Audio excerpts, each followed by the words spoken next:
All right, let's start. What not to do? Are we starting? Oh my gosh. Don't do LuLaRoe. Christy would kill me if that's in there. What's the LuLaRoe? No, we're not doing this. Yeah, what is We it? already started. No, we did not. Oh, yeah, the clothes. Listen, we've all got this story. Tony has a For real.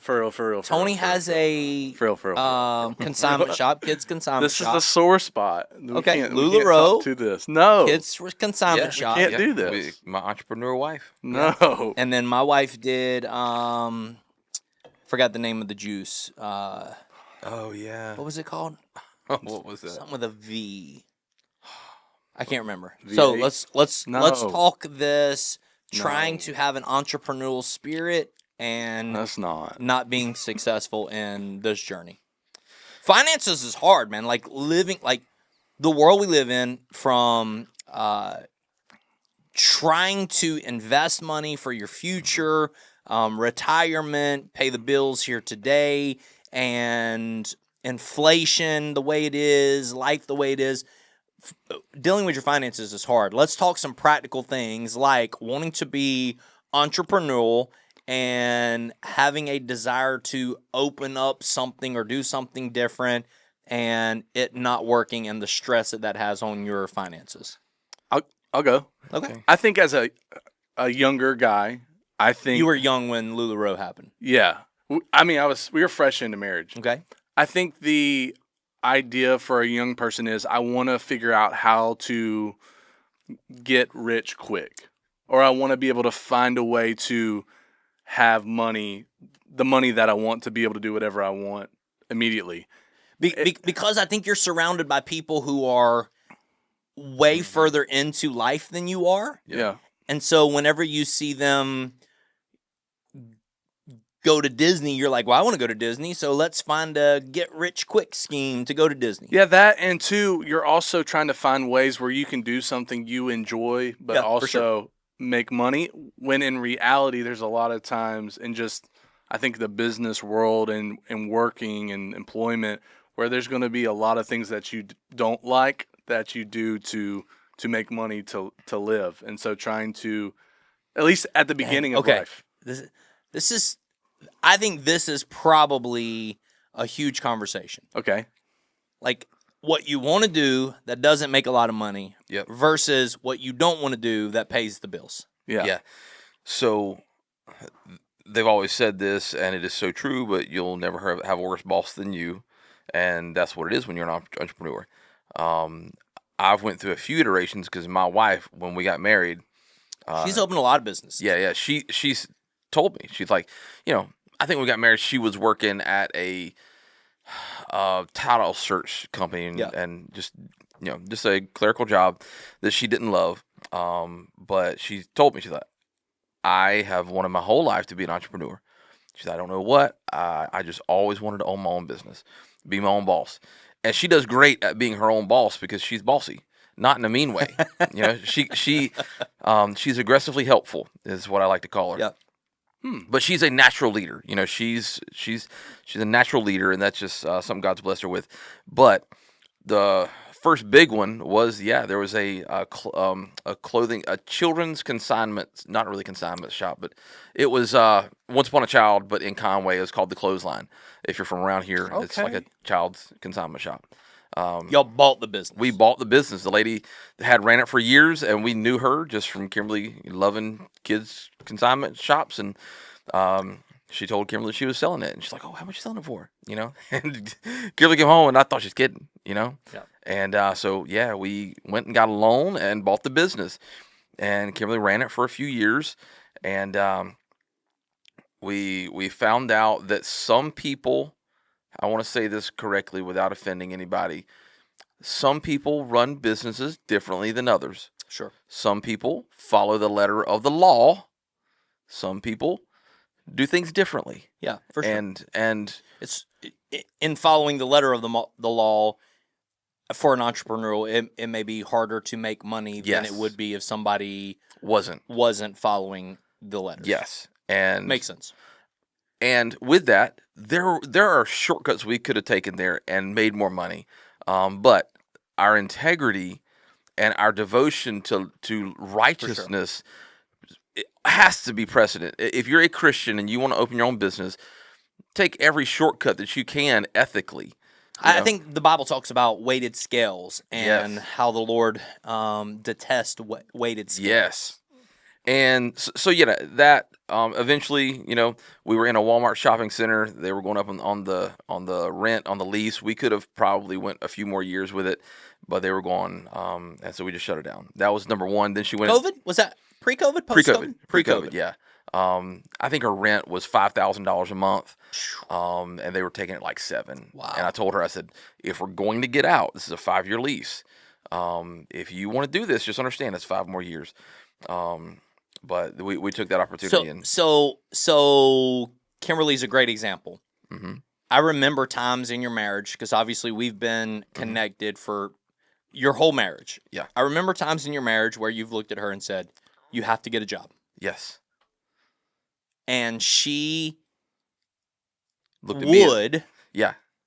but it would be I'll do the job that I don't want Yeah. because I make the money that I need. Yes. Versus I want to do this job to make way less money. I remember Cake Pops where we were having a conversation about Cake Pops and you're like, Kimberly, Yeah. you are losing money. Yes. So after the clothesline closed a few years later, her sister said, "Hey, these Cake Pop things are cool. Because Kimberly's a good baker, can you make these?" And Kimberly made them, and she's like, "Oh, this is really fun. I like this."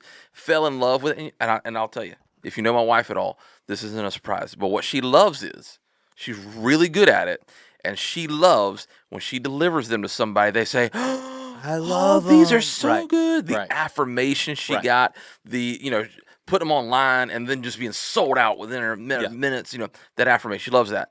But yeah, there was a time where I'm like, Kimberly, look at what it costs to make This these. is what it costs you to make them. And I know you think you're making money, Yeah. but you're not Because- paying yourself. Kimberly is phenomenal. If she was here, she would say this. She is a phenomenal worker. She is a phenomenal leader. She is not phenomenal at business administration. She's a great administrator. Yeah. Don't get me wrong.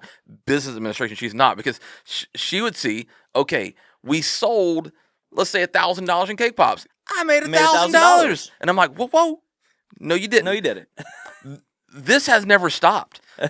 Right now she's working at the church full time, but she, like, on the weekends, if there's a festival, she'll make Cake Pops. She made them last week, and she said, "I made this amount of money." I said, "Did you make that amount of money?" And that amount of money? And she's like, "Well, that's how much I sold." I was like, so it never stopped. She's very well aware. But like, she was selling them for like $2 a piece. And I'm like, Kimberly, that's not enough. Number one, look at your competition. Look at the margin that you can be having. But, it was very important to her to have this really cool designer box with this logo sticker and all this stuff. Now, you could do it and cut a lot. Every one of those boxes costs $2. Yeah. And she's selling a box for $25 at the time. So I was like, all right. So I did convince her finally kicking and screaming, to raise the price to this, raise the price So to that. Lululemon, do you still have this? Do you still have this in your Can we closet? buy some Lululemon? Can we buy We some? might actually somewhere, like maybe at like Her Mr. parents' David, house Mr. or something? Carol's house or something. There may be a hidden box or two somewhere, but no. So you just went down this path. Like how did this end? It ended with it was just a cycle of you're buying into something, and never making what you're trying to get out of it. Almost So, like a pyramid scheme type thing.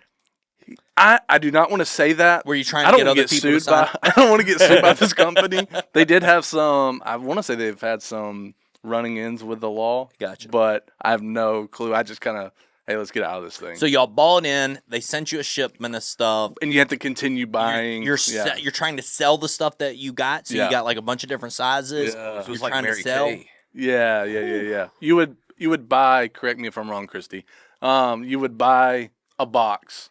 Inside the box, you'd have various patterns and sizes. And Okay. you may be able to ask for certain sizes. And this but is early on. So like this was social media is just scratching the surface by this time. It was probably 9 years ago. So social media is not what it is No, today with probably not. selling and all that. They would have businesses on groups. social media Groups were wasn't as big. Facebook groups were huge Yeah. at this point. So you're like putting them in groups. You're going live online. Wow, unpacking boxes. Yeah, you're having yeah. pop-up shop kind Okay. of things. Yeah. And I remember like they're done that? hating life because it would be like, Johnny, I need you to help, put these, boxes in the, and there would like be these IKEA bags that I'm just throwing into the back of the car. I told Maddie whenever she signed up for hers, I told her, I said, listen, unfortunately, I only have enough influence to do my best to influence people to come to Jesus, not to buy this juice. Yeah. So I cannot help you. You can use your influence however you want to, but I just want you to know I cannot help you because my influence has to go to getting people to heaven. Yeah. And she was like, totally understand. And so, there have been times where people have asked me to, hey, can you share my thing? Or, hey, can you post my thing? And you're like, no, I can't. Yeah. I can't give away my influence. I can't go live I'll go live for, hey, golf tournament or something like that to raise money for missions or something of that nature, but I cannot go live for... Yeah, what's your line? Like, because I have a hard time with this, so I kind of just abstain from all involvement whatsoever. It's kind of like my rule of thumb, so I just don't have to deal with it. But like for liking pages and sharing pages and being public with this company. Well, I think for any of us and for people watching, like, you're a righteous child of God, so anything that you like, people are going to see that you're liking it, and anything that you share, people are going to see that. So if you're liking something or sharing something, you better make sure it's stuff that you believe in and not just because somebody asked you to like it. Because what I've seen is, I saw that you like this photography company. Yeah. We use them for a wedding, and I'm like, yikes, don't use them. They're terrible, whatever it is. Yeah. And so when you like something, it has to be, I believe in what I'm liking. So that when somebody comes to me and says, hey, I saw you like that thing, then, again, trying my best for my influence, especially on social media, for my influence to be as righteous as possible. Yeah, and that's important because I know, just Johnny said he had a hard time with that, and I have a hard time with the multi-level marketing stuff. Like, for sure, Kimberly she got into Pampered Chef. That was the only Your dad was huge into it. Yeah. Oh yeah. And Amway? He did. What was your? There was yes and yes and yes.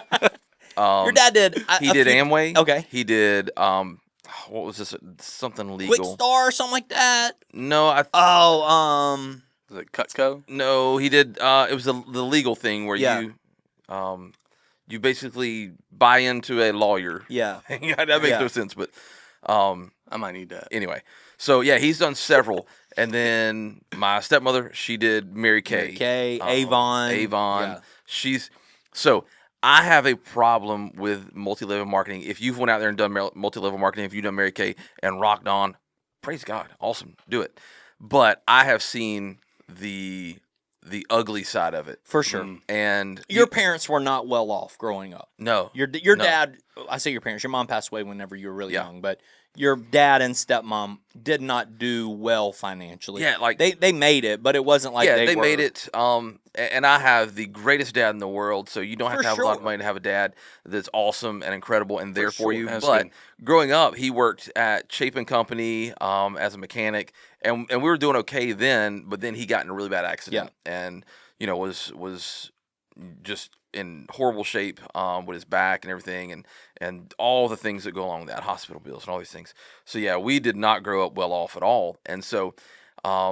Whenever one of these things come around, your stepmother worked at the DMV, so nice stable job, stable job. We ate, but it, but and this is my problem with things like this is it preys on people who, like you said, wanted to get rich quick. For sure. The people that are not well off, somebody comes along, and when you said influence, the first person that I remember influencing them was a pastor, not their pastor, but a local pastor in the area. I could call his name. He's passed on to be with Jesus now. But he was big into the legal one, whatever it was. LegalZoom. No, LegalZoom's they're great. Yeah. The lawyer one? No, I'm telling you, it's going. I'm interested in that lawyer one. But I remember I went with them to the meeting that they had, and it was this thing. This guy was just laying out. My Uncle Danny did great with Amway. Yeah, some people there's some can. people that have done great. If you have the right personality, you got to be a salesman. You got to be a salesman. Yeah. But your dad being that way even influenced you to where early on one of your first big purchases was a vending machine company. Oh, yeah. Well, listen, that is one of those things that I look back on and I got scammed. But yeah, it was me wanting to invest. Wanting to be an entrepreneur. Yeah. Like, so if I remember right, my grandmother had passed away. Yeah. And I had a little bit of money. And I was like, okay, I want to invest. Couple in this. $1,000 or something like that. It wasn't like this huge amount of Yeah. money. Couple $1,000. You paid them. They put vending machines at mechanic stations and it wasn't like vending machines. It was like little candy. It was Hershey Nuggets. Nuggets. They still make them. Yeah. But like vending machines with Hershey Nuggets, and it was looking back. I mean, listen, I was like 17, 18 years old. Looking back on it, it was such a scam. Like. So they would you hire this placement company and they would put a runaway child's sticker on the front. Sure would. Man. And I had to pay a small portion to that company for the runaway kids. So it was technically legal. I wasn't like scamming people, but they came and this placement company would come and they would place them for you. And when I went to go fill my machine the first time, make my rounds, thinking I'm going to just taking all these quarters and everything, this one guy, I was like, yeah, I'm here to, do this. And he's like, yeah, listen, I told the guy when he came by, I'm the only one who works here. And I'm only here one day a week, but you're welcome to place it here. And I'm like, oh. So yeah. So the financial tension that Lululemon put on you guys. Yeah, I think it was... I say Lululemon. That's not. It's LuLaRoe. LuLaRoe. You can call it whatever you want. Rock on. We're not disparaging Lululemon. I think Lululemon's still a thing. Is that a thing? I think I've so. heard of it. I think so. Yeah, there was definitely this tension of because not only is it sometimes getting rich quick, I think it's also trying to build purpose into what you're doing, and you believe so much into something. For sure. So for Christy, I think it was more of she believed that she could do something great with this product, and so when it didn't work out, it was like now your family's on the hook for, whatever amount of money you've built into this. And so then it's like, oh, I let you down. Hey, I put us in this place. So which probably doesn't help because you're frustrated at I'm frustrated. I'm immature. You're talking about a 21-year-old kid who's married. You're probably like, yeah, you did let us down. So my doobla amagata ain't developed yet, so I'm thinking, yeah, like Waterboy reference. Yeah, like I'm battling those emotions. So part of me wants to say it's okay, baby, but it ain't okay. Like it's not okay. So you're battling that and trying not to let that affect your marriage. Did it squash the entrepreneurial side of her? Yes, I think so. There hasn't been not another squash Kimberly's entrepreneurial side. She said it from the very beginning, and I knew that's who she was. Yeah. And listen, and K-Pops did great. I mean, and Kimberly, we named two of them. There's more. There's more. Yeah. She wanted. She's tried a few things. Yeah, she's tried a few things for sure. But listen, I mean, she finally she hit her stride. It took her so many iterations, but she finally found something that she loved. Yeah. And it wasn't making a ton of money, but it was paying the bills, and it was doing well for her, and could have been a lot better if she cared more about money. She could have made a lot more money with Cake Pops, and again, she's still doing it on the side, just because she loves it. Good. Yeah, and I also think too, like I think about our relationship and our dynamic. I mean, you're talking about a grown woman who she's already in her career and she's got a little bit of money, and I'm this part-time at Lifeway Christian Bookstore, making, very little part-time money at a church. So it's really hard for me to say, no, we're not doing that. Even though I'm trying to lead our house and make financial decisions, I'm not adequate at making that. And I just want to make her happy and let her do what will fulfill her. So you have all these dynamics of, on one end, yeah, maybe not the best financial decision, but also at the moment, I'm currently putting us at a financial, a place where I'm not bringing in a lot of money either. Right. So she could have looked at me and said, hey, I need you to go get a big boy job. Yep. But she understood like what I was trying to do and where I was trying to go. So she had a grace for me in the season I was in too. She has grace. She has in every season. She's got grace for me. She's got grace, no doubt. She's incredible. She's grace filled. At times, maybe a little too grace filled.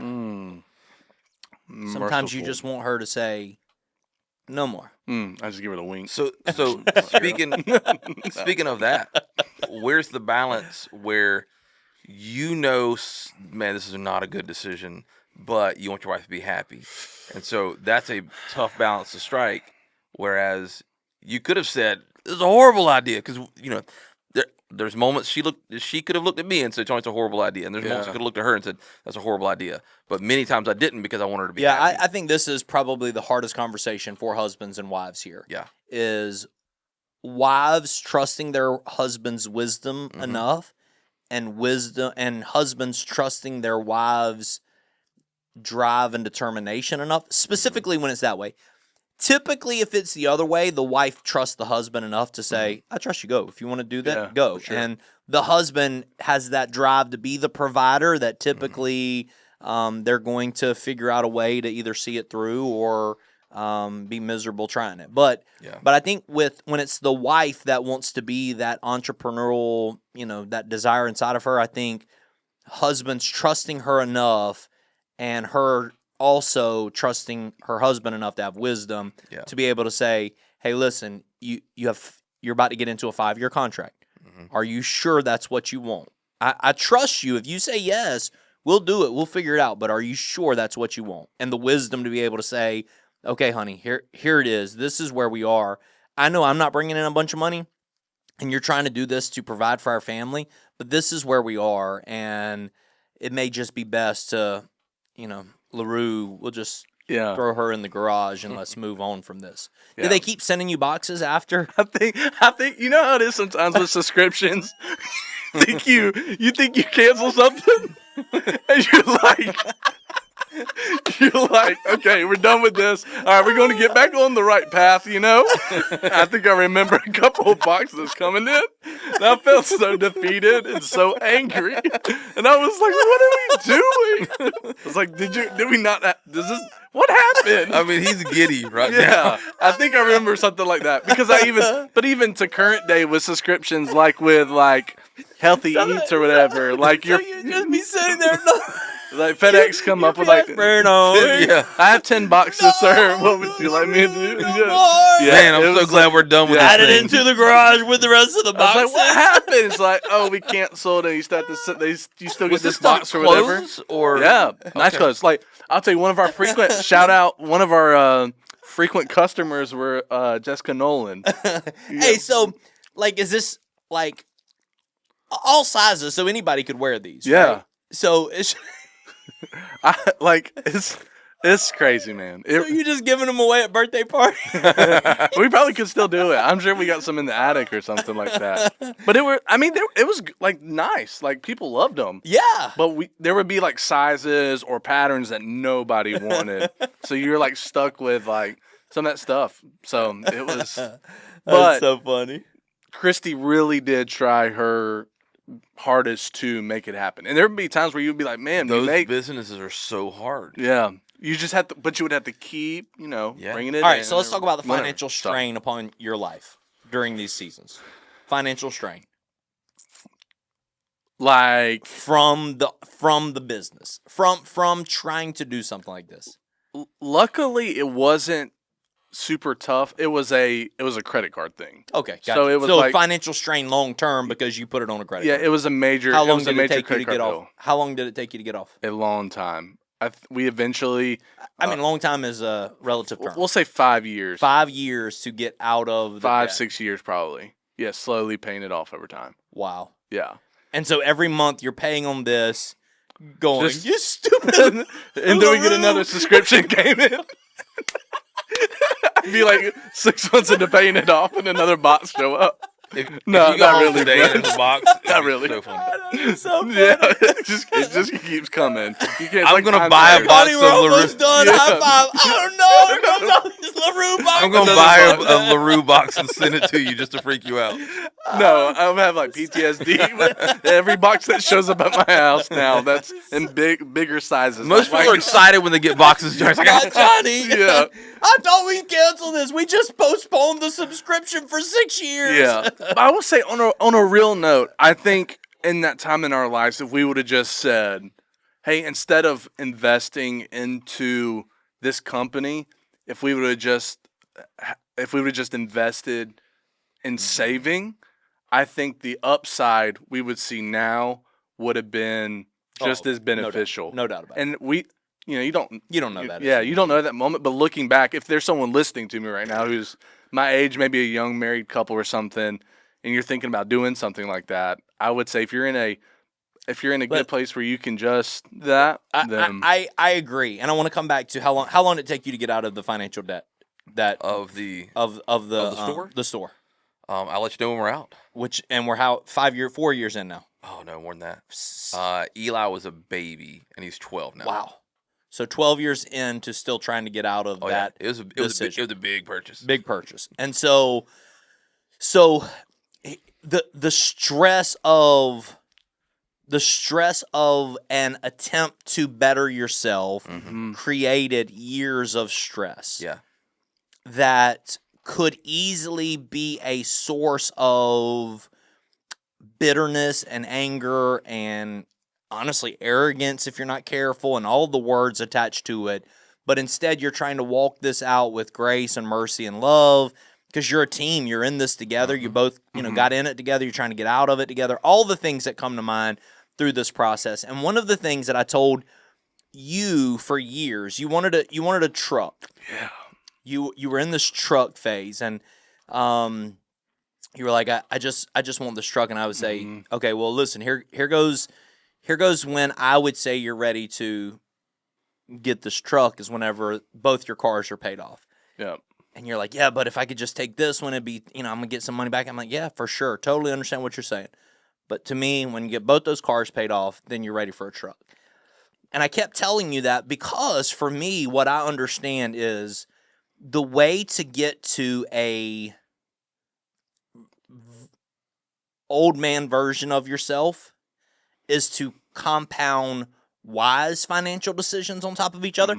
Sunday, whenever this drops, I don't know when this drops, but there's a conversation inside of Sunday's sermon of financial wisdom and compounding good financial decisions create a better, healthier financial future for you than compounding bad financial decisions. And so what I mean by that is if you and Christy and LaRue would have then changed that and said, you know what we'll do? We'll put it all on a credit card debt, but let's also put this business on a credit card debt as well. Or let's also, make sure we're traveling the world here because we really want to do that. And you just start compounding bad decisions on top of each other. It creates this mountain that feels almost insurmountable. Yeah. Rather than and I live this out. I'm somebody that I was, for good, bad, and ugly reasons, I was $16,000, $17,000 in credit card debt, and digging yourself out of that is so incredibly difficult. But now that you're on this side of it, you look back and you go, oh, okay, I understand how I got there, compounding bad decisions, and now I understand how I'm here, compounding good decisions, and not even like great wise decisions, but just good decisions where 10 years ago, 12 years ago, we tried to sell our house and we were going to make $6,000 and instead said, no, we're not going to do that. We saved, kept paying, did some upkeep. And then 4 years later, we went to sell our house and instead of making $5,000 or $6,000, we ended up making, $30,000. Just a matter of the patience of what I know I have in versus what I need to get out.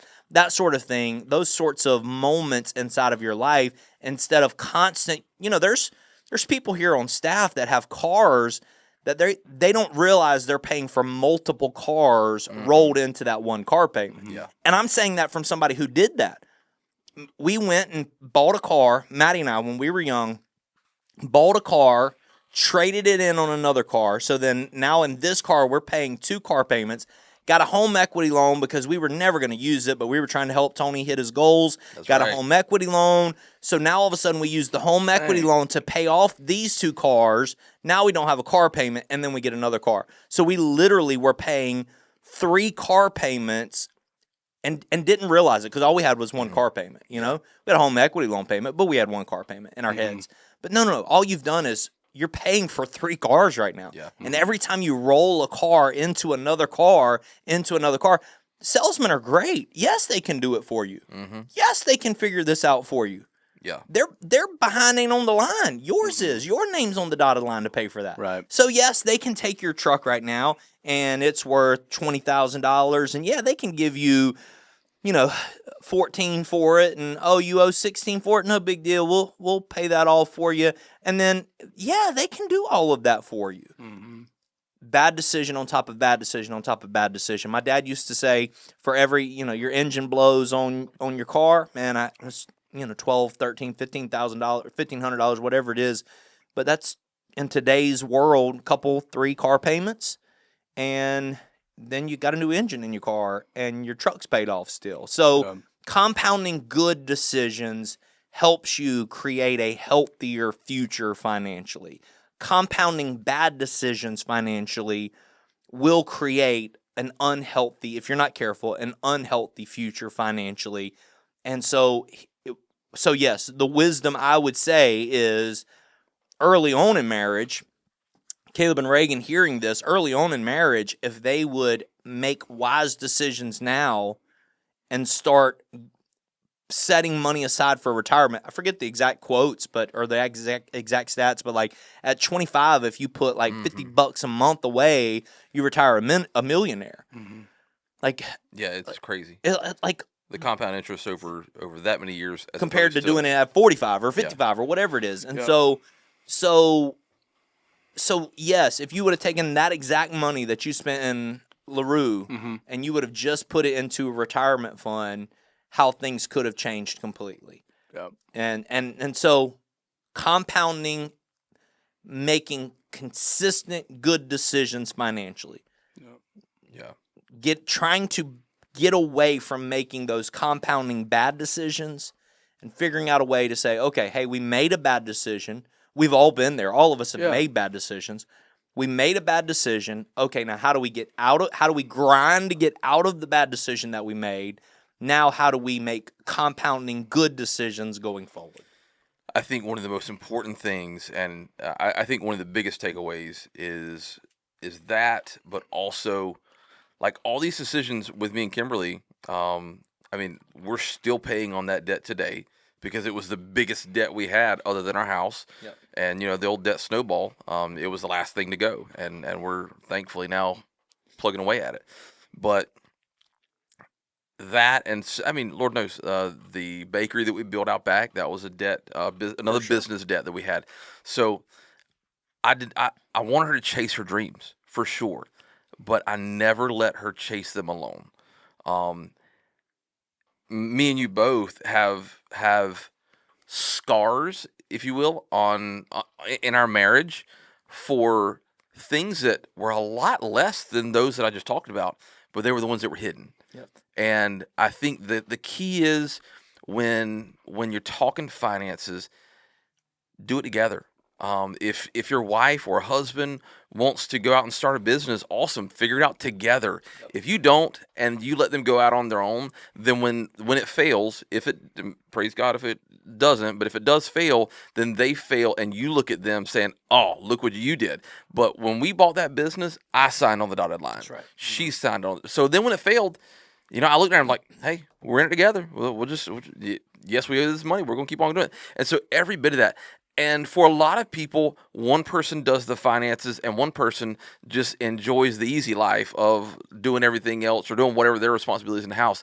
But for me, Jason Pinky still does this to this day. Yeah.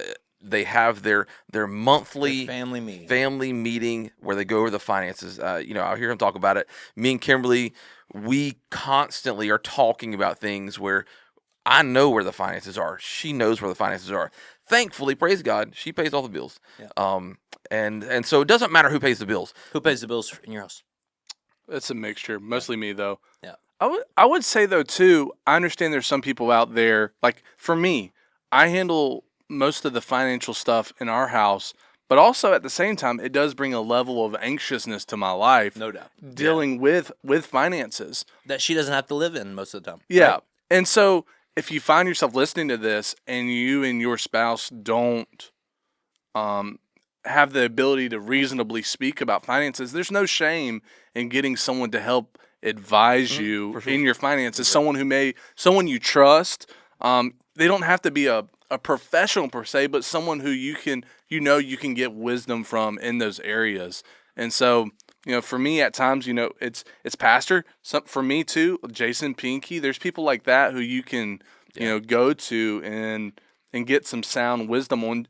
Maybe it's just a specific thing. Maybe it's a decision you got to make. I remember when you wanted to, the housing market boomed and you wanted to sell your house. Man, let me sell it.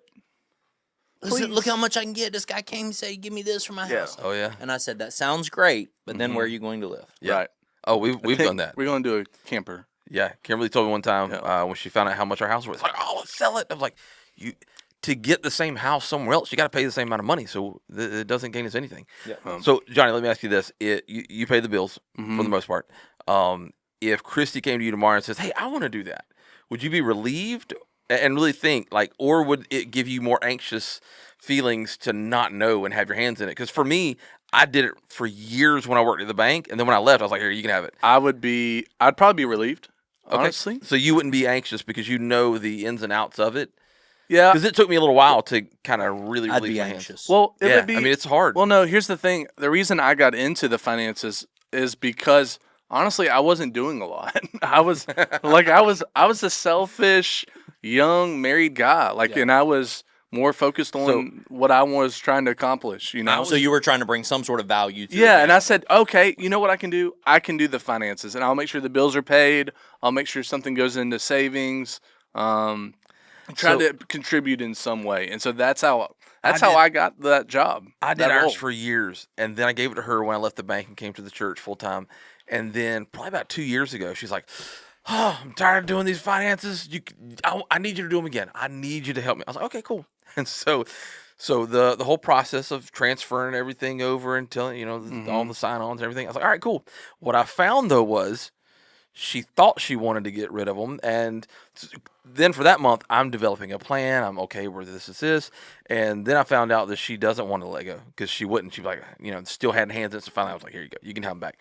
But for me and her, I say she does the actual paying, but we're very much a team effort in the budgeting and sending out everything. Yeah. So. Thanks for being on episode 1 of my new series called Old Man Wisdom. How did I make it in here? Because you're an old you're man. 85 internally. I'm bald and I have a mustache and wear Old glasses. Man Wisdom. Maybe that's why. Part 1, episode 1. Love y'all. Peace.